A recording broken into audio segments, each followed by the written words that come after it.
السلام علیکم خواتین و حضرات. آج ہم میر تقی میر کی جس غزل پر بات کریں گے اس کا پہلا شعر ہے: غلط ہے عشق میں اے بول ہوس اندیشہ راحت کا، رواج اس ملک میں ہے درد و داغ و رنج و کلفت کا. بول ہوس کہتے ہیں وہ جو سچی محبت نہ کرے اور محبوب کے جسم کا متلاشی ہو، یعنی اس کو محبوب سے جسمانی تعلق رکھنا ہو، روحانی تعلق نہ رکھنا چاہتا ہو. اندیشہ کہتے ہیں خطرے کو، راحت کا مطلب ہوتا ہے خوشی، اور کلفت کہتے ہیں تکلیف اٹھانے کو، یا رنج کے معنوں میں بھی اس کو استعمال کر سکتے ہیں. اس کا دوسرا مصرع بہت برجستہ ہے، اور علامہ اقبال نے بھی ایک ایسا ہی مصرع کہا تھا: سوزو سازو دردو داغو جستجو و آرزو. میر صاحب اس شعر میں یہ کہتے ہیں کہ یہ ملک سے مراد ہے ان کی یہ معاشرہ یا یہ دنیا. کہتے یہ ہیں کہ ابوالہوسی کرنا تو بہت آسان کام ہے، بہت مشکل کام ہوتا ہے سچا عشق کرنا، جہاں پر درد بھی سہنا پڑتا ہے، بدنامی کے داغ بھی لگتے ہیں، تکلیفیں بھی ہوتی ہیں. اور اندیشے کو اگر آپ یہاں پر خیال کے طور پر اگر استعمال کر لیں تو بات زیادہ واضح ہو جائے گی. بس شعر میں وہ یہی بتا رہے ہیں کہ سچی محبت میں اور جھوٹی محبت میں، جس میں کہ محبوب کے دل اور روح کی بجائے محبوب کا جسم مانگا جائے، اس میں کیا فرق ہے. دوسرا شعر ہے: زمیں ایک صفحہ بے تصویر، معاف کیجیے گا، زمیں ایک صفحہ تصویر بے ہوشاں سے مانا ہے، یہ مجلس جب سے ہے اچھا نہیں کچھ رنگ صحبت کا. صفحہ تصویر کا مطلب تصویر جس صفحے پر بنی ہوئی ہو، مطلب ان کے کہنے کا یہ ہے کہ زمین ایک صفحہ ہے اور اس صفحے کے اوپر بے ہوشاں کا مطلب ہے بے ہوش کی جمع ہے. مانا کا مطلب یہاں پر ملتی جلتی یا مشابہ ہے. اور کہتے ہیں یہاں پر جو دوسرے شعر میں دوسرے مصرے میں جو مجلس کا لفظ استعمال کیا گیا ہے، یہ دنیا کے لیے یا آپ کے سماج کے لیے استعمال کیا گیا ہے، اور صحبت کا مطلب ہوتا ہے ساتھ رہنا. دنیا کی محفل کو میر صاحب نے جو نہایت رنگا رنگ اور بہت عظیم الشان ہے، محض ایک مجلس قرار دے کر بہت اچھی بات کی ہے. زمین کو اکثر شعراء صفحے سے تشبیہ دیتے ہیں، لیکن انہوں نے اس کو ترقی دے کر ایسا صفحہ کہا ہے جس پر بے ہوش لوگوں کی تصویر بنی ہوئی ہے. زمین کے رہنے والے ہوش و حواس سے عاری ہیں، یعنی ان کو ہوش و حواس سے کوئی مطلب نہیں ہے. نہ صرف یہ کہ وہ بے ہوش ہیں، بلکہ بے ہوش لوگوں کی تصویر کی طرح ہیں. اب سوال پیدا ہوتا ہے کہ ایسا کیوں ہے؟ اگر وہ محض بے ہوش ہوتے تو ہم کہہ سکتے تھے کہ انجام سے بے خبر ہیں، یا خدا سے دور ہیں، یا اپنی اصلیت سے ناواقف ہیں، اس لیے وہ بے ہوش ہیں. تصویر کا لفظ اس بات کی طرف اشارہ کرتا ہے کہ یہ زمین اور اس کے رہنے والے دراصل بے وجود ہیں. تصویر پر اصل کا دھوکہ ہو سکتا ہے، لیکن ظاہر ہے کہ یہ بھی ضروری نہیں کہ تصویر کی جو اصل ہے وہ خود صاحب وجود ہو، کیونکہ تصویر کی بھی تصویر ہو سکتی ہے.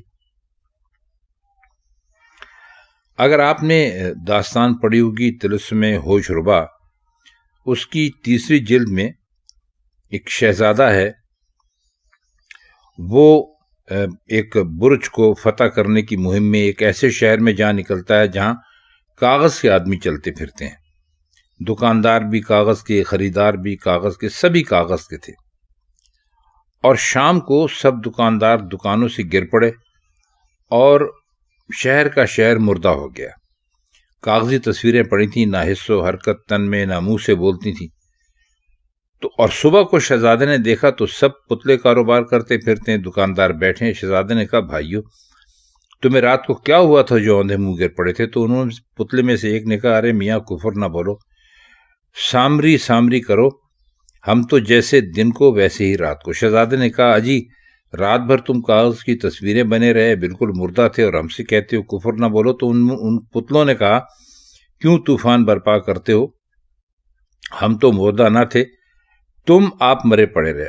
اب کوئی ضروری نہیں کہ اس طلسم میں ہزار برج کے ایک شہر کے اس بیان کو کوئی ماورائی معنی پہنائے جائیں، لیکن اتنا تو تسلیم کرنا پڑے گا کہ اس شہر کے لوگ دنیا والوں سے بہت مشابہ ہیں، یعنی ملتے جلتے ہیں، دن کو ایک فرضی کاروبار میں مصروف، رات کو مردہ۔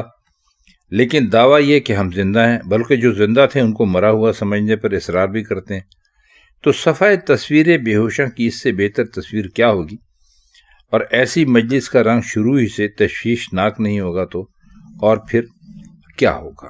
تو امید ہے کہ اس کہانی کے حصے کی مدد سے جو ہم نے اس شعر کی تشریح کرنے کی کوشش کی ہے وہ آپ کی سمجھ میں آ گئی ہوگی۔ اس کا اگلا شعر ہے، جہاں جلوے سے اس محبوب کے یکسر لبالب ہے، نظر پیدا کر اول پھر تماشا دیکھ قدرت کا۔ اب کس محبوب کی بات کی گئی ہے یہ بھی آگے چل کر ہم آپ کو بتاتے ہیں۔ یکسر یہاں پر آپ لیجئے بالکل کے معنوں میں، لبالب ہے یعنی بالکل بھرا ہوا ہے، نظر پیدا کر سے کیا مراد ہے کہ دیکھنے والا بن۔ تو دنیا کا جو جلوہ محبوب ہے اس کا یکسر لبالب ہونا بہت ہے، کیونکہ اس جلوے کی صفت وہی ہے جو پانی، دونوں ایک مقام پر ٹھہرتے نہیں۔ اور تماشا دیکھ قدرت کا جو کہا ہے وہ بھی بہت خوب کہا ہے، کیونکہ یہ فقرہ عام طور پر سنسنی خیز باتوں کے دکھانے پر بولا جاتا ہے۔ دنیا کا جلوہ محبوب سے لبالب ہونا کوئی سنسنی خیز چیز نہیں ہے، بلکہ ایک روحانی حقیقت سمجھ لیجئے، اور ایک عظیم الشان چیز ہے۔ یہاں اشارہ یہ ہے کہ جب تم عارفانہ نظر پیدا کر لو، یعنی وہ نظر پیدا کر لو جو اللہ والوں کی ہوتی ہے، تو تم کو وہ کچھ دکھائی دے گا کہ اس دنیا کے سامنے دنیا کا جلوہ محبوب سے لبالب ہونا ایک سنسنی خیز بات ہو جائے گی۔ دوسرا نقطہ یہ ہے کہ ساری دنیا ہی قدرت کا تماشا ہے، لیکن جلوہ محبوب سے لبالب ہونے کے منظر کے سامنے اس تماشے کی کوئی حقیقت نہیں۔ اصل تماشا تو تب ہوگا جب تم دنیا کو خدا کے جلوے سے لبالب دیکھو گے۔ بہت اعلیٰ شعر ہے، اس کو آپ جتنا پڑھتے جائیے، اس کا لطف لیتے جائیے، آپ کو اتنا ہی اچھا لگتا ہے۔ آخری شعر ہے، قدم ٹک دیکھ کر رکھ میر سر دل سے نکالے گا، پلک سے شوخ تر کانٹا ہے سیرائے محبت کا۔ ٹک کا مطلب ہوتا ہے ذرا سے ذرا کی دیر میں، اور اس میں اور کوئی خاص مشکل لفظ ہے نہیں کہ جس کے ہم معنی آپ کے لیے کریں۔